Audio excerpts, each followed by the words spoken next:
Alright, so I'm back with the review of a couple things.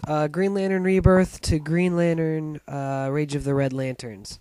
Now, this is the run by Jeff Johns that he's been doing since, I think it's like 2006. I don't have all of the run. I'm just saying that now. I'll review them when I get them. And there are a lot in between these ones, but if you really wanted to get the full story without having to spend the most amount of money, these are the books you should pick up. So it's the basic books to pick up for this whole big epic arc is Green Lantern Rebirth, Green Lantern: The Sinestro Corps War, Green Lantern Secret Origin, Green Lantern Rage of the Red Lanterns, Green Lantern Agent Orange, and then you want to pick up Blackest Night, just Blackest Night, like the big cross-in title, and then you want to pick up Green Lantern Blackest Night.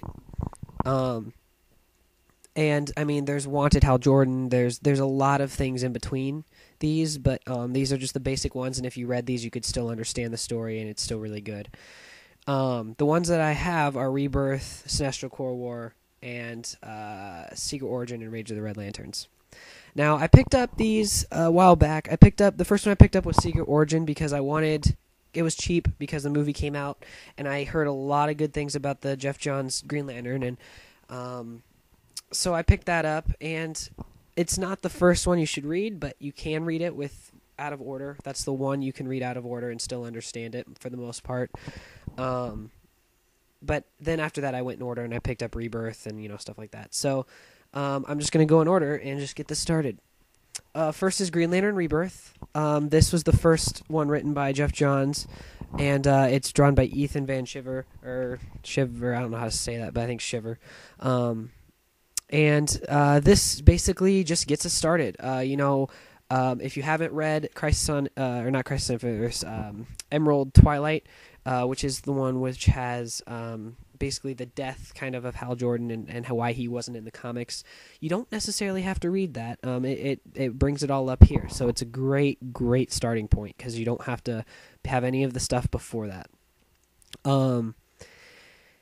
So it's basically what happened was Hal Jordan got Mongol destroyed Coast City, which is his city, and that angered Hal Jordan, and he basically went mad and tried to rebuild the city with his ring, and that's against all the rules of the Guardians, and the Guardians were about to banish him from the Green Lantern Corps, kind of like Sinestro, and he grew this anger inside him and became Parallax, and basically went on a rampage and killed a lot of Green Lanterns, left a lot for dead. He thought he killed Sinestro, and basically destroyed the entire Green Lantern Corps. Well, during this is where they came out with Kyle Rayner, who basically was the last hope for the Green Lantern Corps. He got the final ring that didn't need to be powered by the power battery, and he had to help defeat Parallax Hal Jordan, and in the end that's what happened. Well, later you find out that Hal Jordan becomes the new host for the Spectre, and that's kind of where he's been hidden this whole time. So then you pretty much just start from there. There's all of the Kyle Rayner stuff in the 90s. It's all great. I like Kyle Rayner, but this is Hal Jordan. And basically, it gets right into it. This book is all about introducing everybody because Jeff Johns really wanted to make sure that everybody knew who everybody was. The main characters of this book are Guy Gardner, Kyle Rayner, Hal Jordan, John Stewart, and Kilowog. And so Kyle Rayner is the Green Lantern of... he's kind of become the ambassador of the Green Lanterns, kind of gone around and making sure the team's still being built, the Corps is still being built and everything. And he's still one of the more powerful Green Lanterns. John Stewart, he is the Green Lantern of Sector 2814, which is Earth and all the surrounding galaxies around that. And he basically took over Hal Jordan's spot after Hal Jordan died. And then Guy Gardner. I don't know too much of the backstory of Guy Gardner, to be honest. It's not really needed. You just need to know that he is a very brash Green Lantern. He's very he's almost a bad guy. He's a big rebel, and he actually isn't a Green Lantern at the start of this book.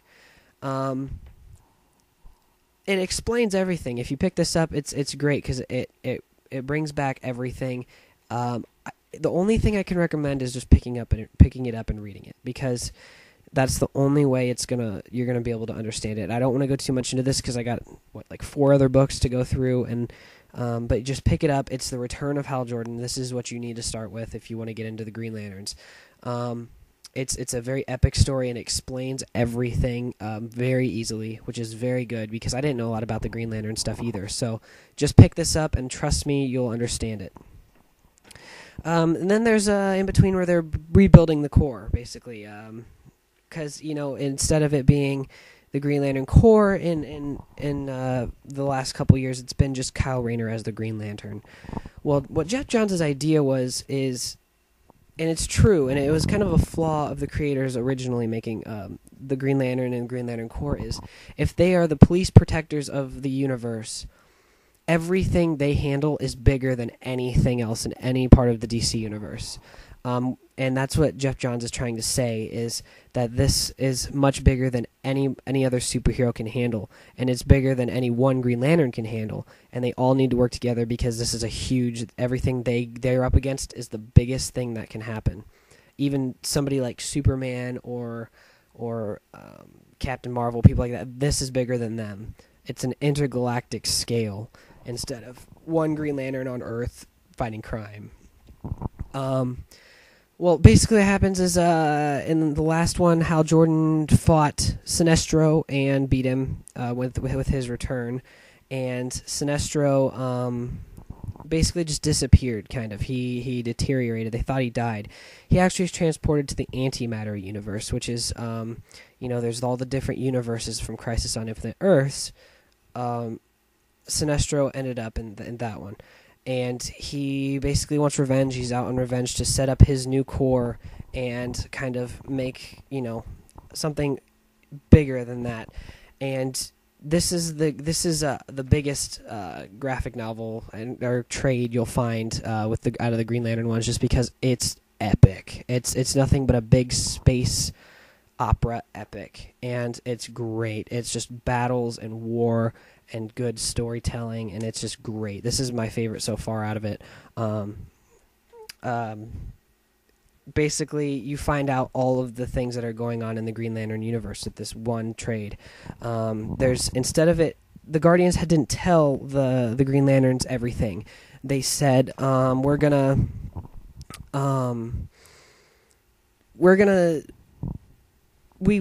lied to them so they couldn't rebel, kind of like their Manhunters did, the robots. And so they didn't tell them everything, and they finally reveal some things. It wasn't just yellow light that defeats a Green Lantern.